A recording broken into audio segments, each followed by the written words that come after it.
शरद पूर्णिमा एक ऐसा पर्व है जो ना सिर्फ हमें आध्यात्मिकता से जोड़ता है बल्कि हमारे शारीरिक, मानसिक और आर्थिक विकास में भी सहायक होता है। आश्विन शुक्ल पूर्णिमा को शरद पूर्णिमा के नाम से जाना जाता है।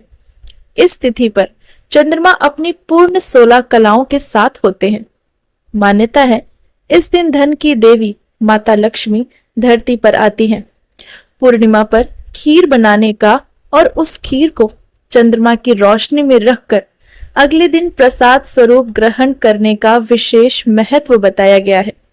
शरद पूर्णिमा इसलिए भी विशेष है क्योंकि इस रात्रि में भगवान श्री कृष्ण ने ब्रज की गोपियों के साथ रास किया था। ये वही ब्रज की गोपियां हैं जिन्होंने अपने पूर्व जन्म में ऋषियों के रूप में कठोर तपस्या करके भगवान श्री कृष्ण को अपने पति रूप में पाने का वरदान मांगा था और अगले जन्म में ब्रज की गोपियां बनकर भगवान श्री कृष्ण की लीलाओं की साक्षी बनी और अपने प्राण प्यारे श्री कृष्ण के प्रेम को प्राप्त किया। शरद पूर्णिमा की इस कथा का वर्णन हमें श्रीमद् भागवतम महापुराण के 10वें स्कंद में प्राप्त होता है, जब श्री सुखदेव जी परीक्षित से कहते हैं, शरद ऋतु थी, उसके कारण बेला, चमेली आदि सुगंधित पुष्प खिलकर महक रहे थे। भगवान ने अपनी अचिंत्य महाशक्ति योग माया के सहारे उन्हें निमित्त बनाकर रसमयी रास क्रीड़ा करने का संकल्प लिया। अमना होने पर भी उन्होंने अपने प्रेमियों की इच्छा पूर्ण करने के लिए मन स्वीकार किया। भगवान ने संकल्प करते ही चंद्रदेव ने प्राची दिशा के मुखमंडल पर अपने शीतल किरण रूपी कर कमलों से लालिमा की रोली और केसर मल दी। इस प्रकार चंद्रदेव ने उदय होकर न केवल पूर्व दिशा का प्रत्युत संसार के समस्त चर अचर प्राणियों का संताप जो दिन में शरतकालीन प्रखर सूर्य राशिमय के कारण बढ़ गया था, उसे दूर किया। उस दिन चंद्रदेव का मंडल अखंड था। पूर्णिमा की रात्रि थी। वे नूतन केसर के समान लाल लाल हो रहे थे। कुछ संकोच मिश्रित अभिलाषा युक्त जान पड़ते थे। उनका मुखमंडल लक्ष्मी जी के समान मालूम हो रहा था। उनकी कोमल किरणों के सारा वन प्रेम रंग में रंग गया था। वन के कोने कोने में उन्होंने अपनी चांदनी द्वारा अमृत का समुंदर उड़ेल दिया। तभी भगवान श्री कृष्ण ने बांसुरी पर व्रज सुंदरियों के मन को हरण करने वाली मधुर तान छेड़ दी। भगवान का वह वंशी वादन भगवान के प्रेम को, उनके मिलन की लालसा को अत्यंत उकसाने वाला, बढ़ाने वाला था। यूं तो श्याम सुंदर ने पहले ही गोपियों के मन को हरण कर लिया था, अपने वश में कर लिया था। अब तो उनके मन की सारी वस्तुएं भय, संकोच, धैर्य, मर्यादा आदि की वृत्तियां भी छीन ली थी। वंशी ध्वनि सुनते ही उनकी विचित्र गति हो गई।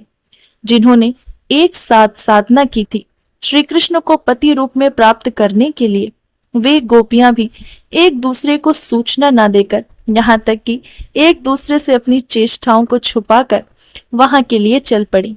वंशी ध्वनि सुनकर जो गोपियां दूध दुह रही थी, वे अत्यंत उत्सुकतावश दूध दुहना छोड़कर चल पड़ी। जो चूल्हे पर दूध औटा रही थी, वो उफनता दूध छोड़कर जो लपसी पका रही थी, वो पकी हुई लपसी बिना उतारे ज्यों की त्यों छोड़कर चल दी। जो भोजन परस रही थी, वो भोजन परसना छोड़कर जो छोटे छोटे बच्चों को दूध पिला रही थी, दूध पिलाना छोड़कर जो पतियों की सेवा कर रही थी, जो स्वयं भोजन कर रही थी, अपना भोजन छोड़कर अपने कृष्ण के पास चली गई। कोई कोई गोपी अपने शरीर में अंगराग चंदन और उबटन लगा रही थी और कुछ आंख में काजल लगा रही थी। उन्हें छोड़कर उल्टे पलटे वस्त्र धारण करके भगवान श्री कृष्ण के पास पहुंचने के लिए चल दी। पिता और पतियों ने, भाई, जाति और बंधुओं ने उन्हें रोका, उनकी मंगलकारी प्रेम यात्रा में विघ्न डाला, पर वो रुकती कैसे। विश्व विमोहित भगवान श्री कृष्ण उनके प्राण, मन, आत्मा सब कुछ अपहरण कर लिया था। उस समय कुछ गोपियां घर के भीतर थीं, उन्हें बाहर निकलने का मार्ग न मिला। तब उन्होंने अपने नेत्रों को बंद कर लिया और बड़ी तन्मयता से भगवान श्री कृष्ण के सौंदर्य, माधुर्य और लीलाओं का ध्यान करने लगी। अपने परम प्रियतम श्री कृष्ण की विरह की तीव्र वेदना से उनके हृदय में इतनी व्यथा, इतनी जलन हुई कि उसमें जो कुछ भी अशुभ संस्कार का लेश मात्र अवशेष था वह भस्म हो गया। इसके बाद तुरंत ही ध्यान लग गया। ध्यान में उनके सामने भगवान श्री कृष्ण प्रकट हुए। उस समय उन्हें इतना सुख, इतनी शांति मिली कि वे सब के सब पुण्य के संस्कार एक साथ ही क्षीण हो गए। उनके पाप पुण्य रूप कर्म के परिणाम से बने हुए गुणमय शरीर का परित्याग कर दिया और भगवान की लीला में सम्मिलित होने के योग्य दिव्य अप्रकृत शरीर प्राप्त हो गया। जब भगवान श्री कृष्ण ने देखा कि व्रज की अनुपम विभूतियां गोपियां मेरे बिल्कुल पास आ गई हैं, तब उन्होंने अपनी विनोद भरी बातों से मोहित करते हुए कहा, हे महाभाग्यवती गोपियों, तुम्हारा स्वागत है। बताओ, तुम्हें प्रसन्न करने के लिए मैं कौन सा काम करूं? ब्रज में सब कुशल मंगल तो है? तुम्हारे घर में सब ठीक ठाक तो है? कहो, इस समय यहाँ आने की तुम्हें क्या आवश्यकता पड़ी? सुंदर गोपियों, रात का समय है। ये स्वयं ही बड़ा भयानक होता है। इसमें इतने बड़े बड़े जीव जंतु इधर उधर घूमते हैं। इसीलिए तुम तुरंत ब्रज को वापस लौट जाओ। रात के समय घोर जंगल में स्त्री का रुकना बिल्कुल अच्छी बात नहीं।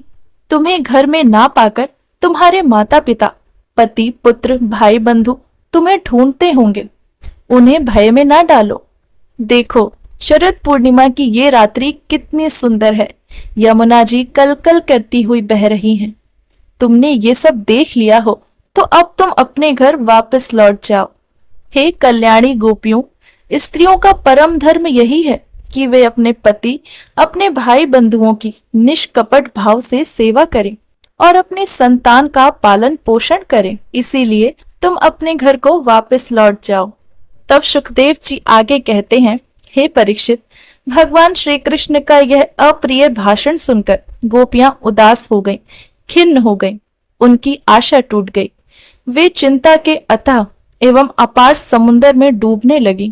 गोपियां श्री कृष्ण के सामने रोने लगी और रोते हुए कहने लगी, हे कृष्ण, तुम अत्यंत क्रूर हो।